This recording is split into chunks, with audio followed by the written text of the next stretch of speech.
Demonstration is just like choices and just like communication.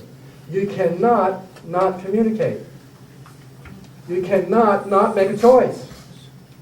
We cannot not demonstrate. You think about it that way? We demonstrate everything we do. The key is, are we demonstrating, are we outpicturing what we want to demonstrate? What we want to outpicture. And that's what today's talk is all about. There's new interest these days in the placebo effect because placebos are real, they are powerful and transformational, and heaven forbid, they actually work. Traditional medicine has always recognized the power of placebos as a healing agent. And the pharmaceutical industry, as you can imagine, uses placebos as the foundation of its multi-billion-dollar drug industry. But the rise of alternative medicine and integrative healing is changing the way the medical community is practicing medicine. But there's one thing the medical community has always known about placebos. They work, and they're predictable, and they're dependable, and they're transformational. For example, in Hooper's Medical Dictionary of 1811, a placebo was defined as any so-called medicine given to please rather than benefit the patient. That's how they defined it. In the 1973 edition of the Dictionary of Behavioral Sciences was a little bit more kind on the subject of placebos. It said, a placebo is a substance with no medicinal properties which causes a patient to approve because of the belief in its efficacy. In 2002, the National Institutes of Health, Jenny, finally held a conference on the subject of placebos and decided that placebos are the external effect of an internal cause. Sounds logical, but here's what else they concluded. You may want to fasten your seatbelts. 90% of all illnesses they uncovered heal themselves. 90%, in case you didn't hear it, 90% of all illnesses heal themselves. Medical treatments account for 10% of the outcomes of diseases. Placebos yield beneficial clinical results in 70 to 90% of diseases. And here's the kicker. The aim of all clinical trials, and you medical folks in here will appreciate this, you know this already, the aim of all clinical trials is to find a drug that outperforms a placebo.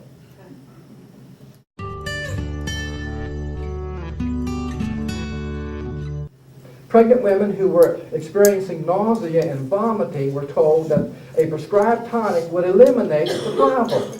And so the tonic was syrup of apeke, a drug that actually induces vomiting. Not one of the women vomited after receiving the placebo. In 2007, a brain imaging study found that depressed patients who responded to the placebo effect showed changes in cerebral blood flow and that were similar to the changes in brain function seen in patients who responded to an antidepressant drug. In 2009, Irving Kirsch, a psychologist at the University of Connecticut, found that the effectiveness of Prozac and similar drugs may be attributed almost entirely to the placebo effect. Those are just a few of the tens of thousands of examples of the power of placebos in healing, but that's only part of the story. There's such a thing as the nocebo effect, which is the opposite of the placebo effect. Nocebos worsen symptoms and do harm. In 2001, researchers stumbled onto a striking finding.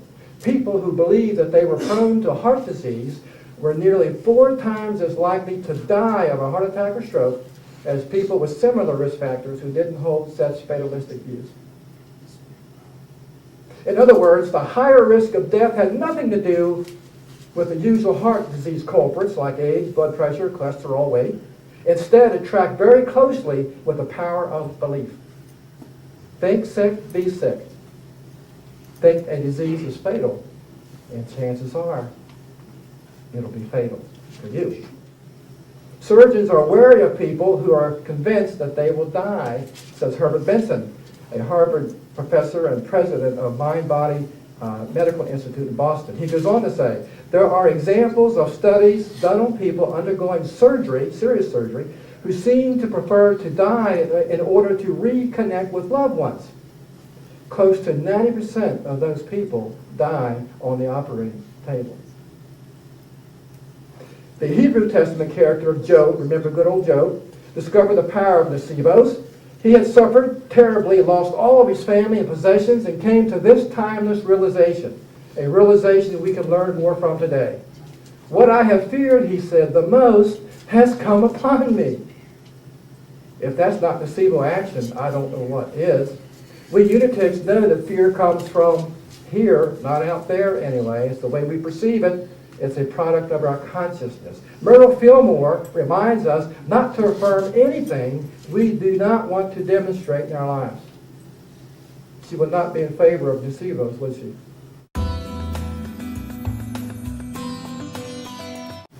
But there's one thing we Unitics understand about the power of believing. It's an inside-out process. We know that thoughts underwrite our reality and that the universe is localized in our individual consciousness. It's all here. We believe in the power of affirmative prayer. We believe in the power of positive affirmations. We believe in the power of visualizing health and wealth and prosperity. We believe in affirming the highest and best for ourselves and everyone. We believe in the power of mind over molecules. When you think about it, prayer, faith, positive affirmations, visualizing health and success, healing touch, meditation, I call it medication, and denying the power of outer appearances are all powerful placebos. And they work because they are the outpicturing of our consciousness. And by the way, the word placebo can be traced back to the 14th century when it was used in Vesper services, of all things. It derives from a Latin translation of Psalm 116:9, which says, Placebo dominico in regione vivorum, which means, I will please the Lord in the land of the living. That's a direct translation. Let me give you a metaphysical spin on that. I will please. Well, in the Sanskrit, please can really translate out to apply. Lord, of course, means mind, and land of the living means for the sake of the body.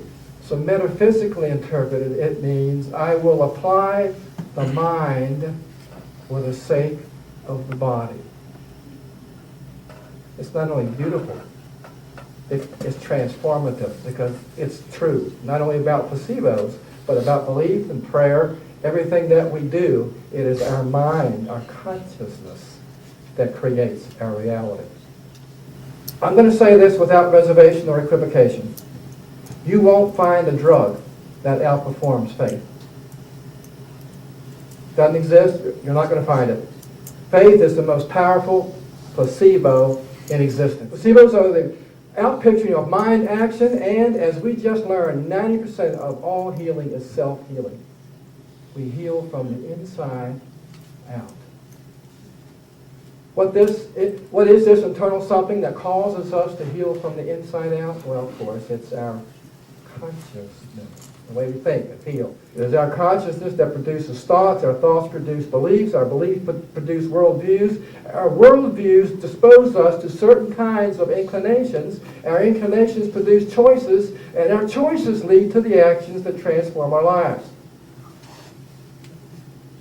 Evidence shows that people cope, recover, or even die, not so much from the effects of a particular disease or illness, but from the belief about that illness. So, when we are faithful, we will no longer fear or have to fret about circumstances in which we find ourselves, or doubt the power of the mind to heal, or doubt in our ability to manifest what we desire. Why? Because the placebo power of faith works. It moves mountains, and the size of those mountains doesn't matter because they are no match for the voltage of faith.